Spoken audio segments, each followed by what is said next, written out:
Good morning प्यारे बच्चों। आज हम पढ़ने वाले हैं बेटा रिकॉम्बिनेंट डीएनए टेक्नोलॉजी, है ना।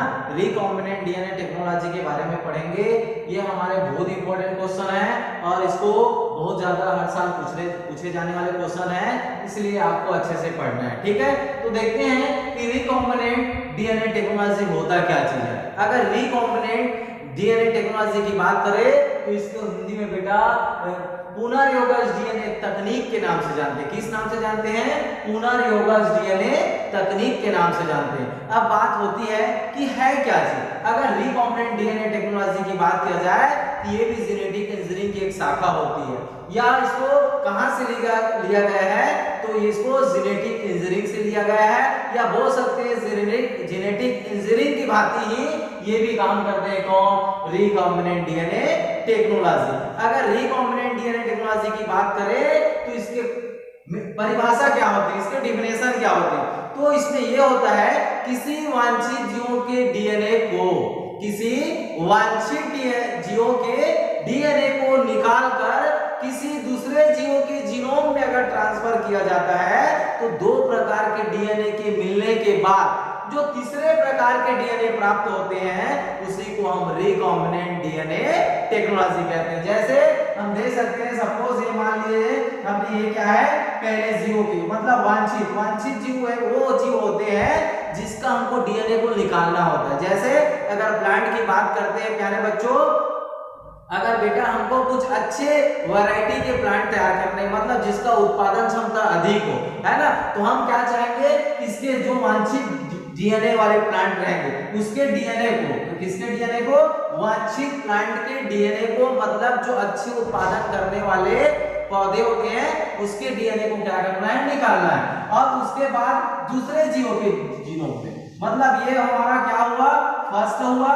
ये कौन सा हुआ? ये हमारा फर्स्ट हुआ और ये क्या हुआ? सेकेंड हुआ। तो कहने का मतलब ये फर्स्ट जो डीएनए है ये भी क्या है? डीएनए है ना। तो ये हमारा फर्स्ट जो डीएनए है ये वांछित जीव वाले हैं। वांछित जीव कहने का मतलब अच्छे गुण वाले जीवों के जीनोम से डीएनए को निकालकर दूसरे जीवों के जीनोम में अगर हम इंसर्ट कराते हैं, प्रविष्ट कराते हैं, तो हमको एक नए प्रकार के डीएनए क्या होते हैं? प्राप्त होते हैं। कैसे प्रकार के?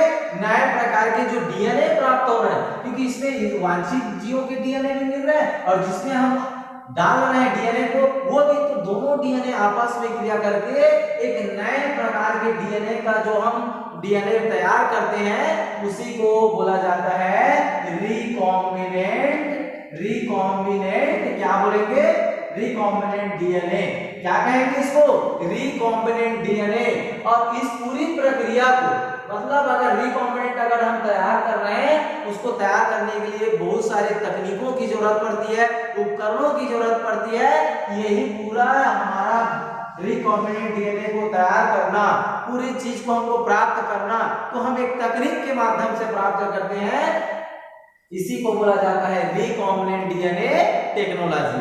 एक बार और बता देता हूं प्यारे बच्चों, तो क्या होता है बेटा, हम किसी, अगर सपोज प्लांट की बात करते हैं, एनिमल की बात करते हैं, पहले कैसे हुआ करता था कि हमको ब्रीडिंग कराना पड़ता था, रिप्रोडक्टिव ब्रीडिंग कराना पड़ता था ताकि हमको अच्छे वाले वैरायटी वाले प्राप्त हो। लेकिन अब इस जमाने में, टेक्नोलॉजी के जमाने में, ये सारी चीज हमको प्रोसेस लंबा करने की जरूरत नहीं है। हम उसको सिंपली तौर से भी प्राप्त कर सकते हैं। जैसे खास करके बहुत सारे प्लांट में, बहुत क्या पूरे प्लांट में हम रिकॉम्बिनेंट डीएनए तैयार कर सकते हैं। वांछित डीएनए को लेना है, वांछित जीवों के डीएनए को निकालना है और दूसरे जीवों के जीनोम में उस डीएनए को क्या कराना है? ट्रांसफर कराने के पश्चात एक नए प्रकार का जो डीएनए बनेगा उसी को रिकॉम्बिनेंट डीएनए कहेंगे। और रिकॉम्बिनेंट डीएनए बनाने के लिए तकनीक की जो जरूरत पड़ती है उसी को हम रिकॉम्बिनेंट डीएनए टेक्नोलॉजी कहते हैं। अब देखते हैं कि रिकॉम्बिनेंट डीएनए टेक्नोलॉजी के लिए किस उपकरण की आवश्यकता होती है? टूल्स की। तो हम लिख सकते हैं टूल्स ऑफ रिकॉम्बिनेंट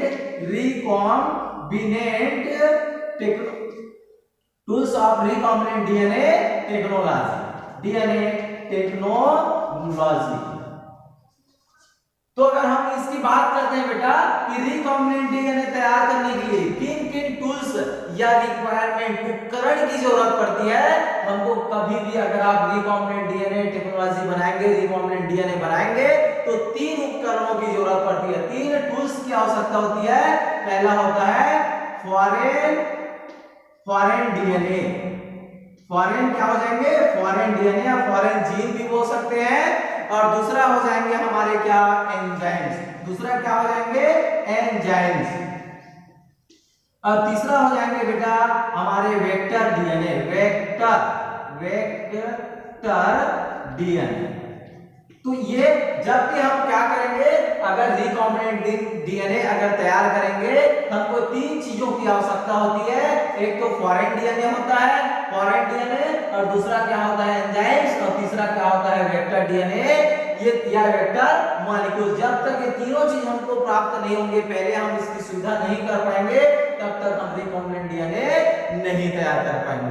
तो आप देख सकते हैं tools of recombinant DNA technology, मतलब रिकॉम्बिनेंट डीएनए हमको तैयार करने के लिए 3 टूल्स की आवश्यकता होती है, फॉरेन डीएनए, दूसरा एंजाइम्स, और तीसरा क्या होते हैं, वेक्टर डीएनए।